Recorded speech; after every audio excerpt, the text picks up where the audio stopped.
صاحب سے سوال یہ ہے کہ کیا صحابہ کرام علیہ رضوان نے 12 ربیع الاول کا دن منایا تھا؟ براہ کرم اس کا جواب ارشاد فرمائیے، جزاک اللہ خیر۔ نبی کریم صلی اللہ تعالیٰ علیہ وآلہ وسلم کا یوم ولادت 12 ربیع الاول شریف ہے اور پیر کا دن حضور کی ولادت ہوئی،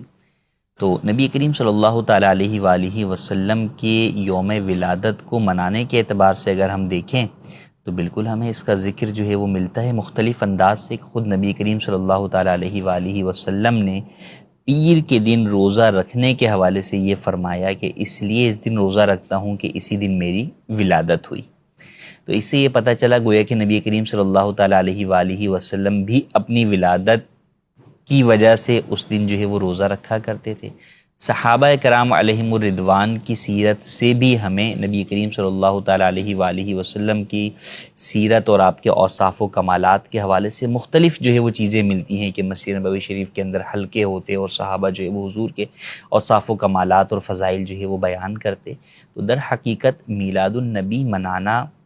آپ علیہ الصلاۃ والسلام کے اوصاف و کمالات کو بیان کرنا، فضائل کو بیان کرنا، آپ کی سیرت کو جو ہے وہ بیان کرنا ہے اور آپ کی آمد پر خوشی منانا ہے کہ آپ اللہ پاک کی ایک نعمت ہیں اور اللہ پاک نے اپنی نعمتوں پر خوشی کا اظہار کرنے کا قرآن کریم کے اندر جو ہے وہ حکم دیا ہے۔ تو بالکل اس میں کوئی حرج نہیں ہے۔ ہاں، انداز مختلف ادوار میں ہر چیز کے مختلف ہو سکتے ہیں۔ جیسے نبی کریم صلی اللہ تعالیٰ علیہ وآلہ وسلم کے زمانے کے اندر جو قرآن کریم تھا، جو مخطوطہ تھا، جو مختلف چیزوں پر لکھا ہوا تھا، وہ بغیر اعراب کے اور بغیر نقطوں کے تھا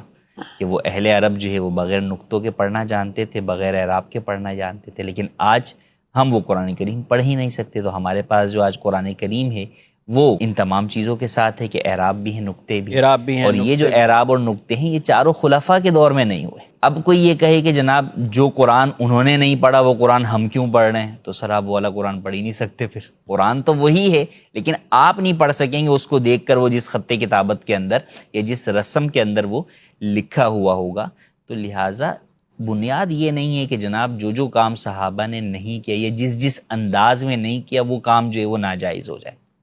کیونکہ اگر یہ دلیل بنائی جائے گی کسی بھی چیز کے حلال یا حرام ہونے کے لیے، جائز یا ناجائز ہونے کے لیے، تو فی زمانہ بہت ساری چیزیں جو ہے وہ ہمارے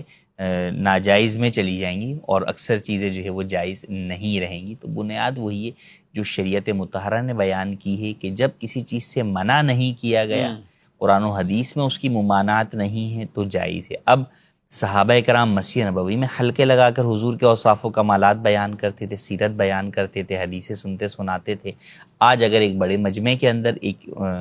خطیب صاحب ہیں، امام صاحب ہیں، وہ بیان کر رہے ہیں، لوگ ان کے سامنے موجود ہو کر وہ چیز سن رہے ہیں، یا صحابہ عربی میں نعتیں پڑھتے تھے حضور کی تعریف و توصیف کی، ہم اردو کے اندر پڑھ رہے ہیں، کوئی فارسی میں پڑھ رہا ہے، کوئی اپنی زبان میں پڑھ رہا ہے، تو مقصد کیا ہے کہ حضور کی تعریف و توصیف بیان کرنا۔ اب وہ چاہے کسی بھی زبان میں ہو، اس کا انداز جو ہے وہ کچھ بھی ہو، جائز طریقہ کار میں رہتے ہوئے۔ ہاں، جو ناجائز ہے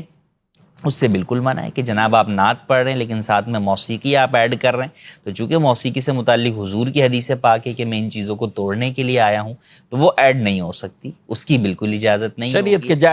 شریعت نے جو دائرہ کار بیان کیا ہے اس چیز کو سامنے رکھتے ہوئے حضور کی جتنی بھی تعریف و توصیف کی جائے وہ کم ہے، اور ہم جتنی بھی تعریف و توصیف کریں گے اس سے حضور کے جو درجات ہیں وہ تو اس سے کہیں بڑھ کر ہے کہ ہم وہ بیان بھی جو ہے وہ نہیں کر سکتے۔ ہمارا ہی فائدہ ہے کہ حضور کی تعریف و توصیف سے ہمیں ثواب بھی ملتا ہے، ہمارے دل بھی جو ہے وہ منور ہوتے ہیں، اور جو ہے وہ ہمیں اپنی آگے نسل اور اولاد کی تربیت بھی کرنے کو ملتی ہے۔